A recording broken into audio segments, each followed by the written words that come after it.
Video pria kaget lihat ikan cupang dijual di supermarket menjadi viral di media sosial. Hal tersebut diketahui dari unggahan akun TikTok @stanislausferry pada Selasa, 12 Januari 2021. Dalam video itu, awalnya ia memperlihatkan area buah hingga sayuran saat berbelanja di supermarket. Ia pun langsung terkejut saat melihat ikan cupang yang juga dijual di tempat tersebut. Video viral ikan cupang dijual di supermarket itu diunggah oleh Stanislausferry, 25 tahun dari Jakarta. Saat dihubungi, Ferry menceritakan kisah lengkap di balik unggahannya.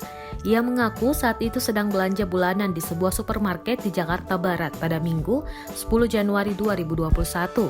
Ferry terkejut saat melihat ikan cupang dijual di supermarket tempatnya berbelanja. Dirinya berujar satu ikan cupang di sana dijual dengan harga 23.500. Ia menambahkan ikan cupang di supermarket itu berada di rak khusus. Menurutnya saat itu hanya dirinya yang terkejut melihat ikan cupang dijual di supermarket.